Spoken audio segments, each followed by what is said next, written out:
This 77-year-old patient was referred to me for endodontic treatment of tooth number 5. When you see, I've talked to you guys about these kinds of x-rays. When you see an x-ray like this, just remember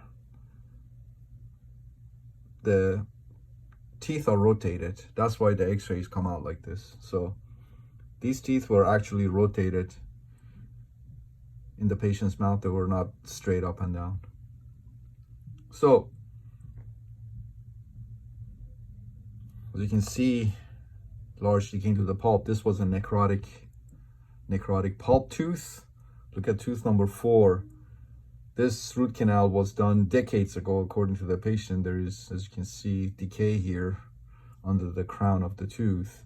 And look how short these fills are. And I will tell you why these fills very likely done short 30 some years ago by another dentist. But as you can see, this tooth is asymptomatic. Patient has no symptoms whatsoever and no periapical lucency, even though the canals were obturated short, filled short. This is Dr. Lin's study. Remember Dr. Lin? The extent of obturation doesn't affect the outcome of endodontics. Look how short the fills are. Well, patient wanted to save the tooth, the dentist wanted to save the tooth, and the dentist was confident that he could save the tooth. So today we went ahead and started and completed the endodontic treatment in one appointment. Removed the decay, rebuilt the missing walls, and as I said, this tooth was rotated. The working length was 28 millimeters long. 2 canals, 28 millimeters.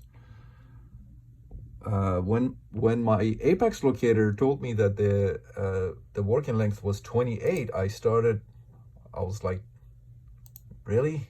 I was doubtful. Then we took a working length PA, and this is a number 15 file. As you can see, it's to length, 28 millimeters, and it's to length.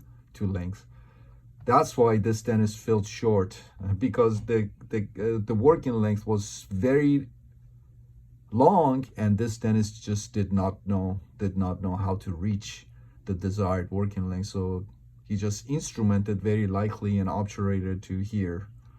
Got lucky. This area, the remainder of the canals that he didn't instrument, irrigate, and obturate had remained bacteria free, so that's why there's no disease, there's no periapical pathology. The patient has no symptoms.